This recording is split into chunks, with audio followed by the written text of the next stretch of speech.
Endi suv O'ynaysiz. mana aziz obunachilar, shu rojigimiz yonishi o'chmaydi. Buni ustiga bemalol hozir ko'rsatib o'taman. Xohlagan turdagi ko'mir mahsulotini qo'yib qo'yilsa, yonishi ancha yonib beradi. Faqatgina gurgut chaqilsa kifoya. Hozir biz sizlarga xudo xolasa mana suvimiz ham yonish jarayonini ko'rsatib beraman. Kimgadir bu qulayroq bo'lsa, yana kimgadir uni jitkisimiz qulay. Shu universalniy jitkisi nimamiz, briketimiz yonish darajasi 15-20 daqiqa bemalol yonib turadi. Hattoki buni o'choqqa, bir boshqa joylarga, oilaga, ro'zg'orga ishlatish mumkin. Aziz obunachilar, o'tin ko'mirimiz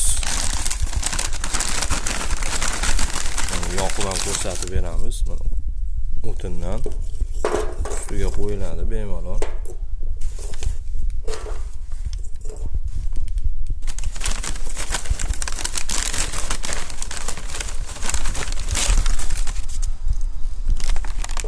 Mana o'sha cho'g' bo'lishni boshlaydi.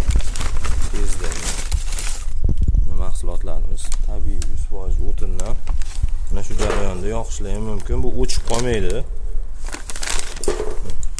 Yonish jarayoni.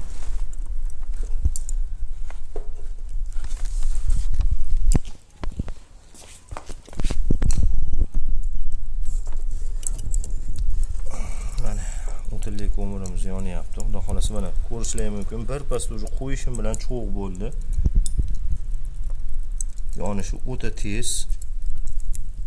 Bir pasda cho'g' bo'ladi. Xudo xolasa inshaalloh mahsulotlarimiz. Hidlari ham bunaqangi nima emas, dim yo'q, hidi yo'q. Bemalol yoqilaveradi. Endi buni misol uchun biz hozir tabletka bilan yoqish jarayonini ko'rsatdik. Bu suv bilan ham yoqilsa bo'ladi. Ozgina tagiga o'tin yoqib turib, bu suvni quyib yuborilsa, bu bilan ham tez yonadi.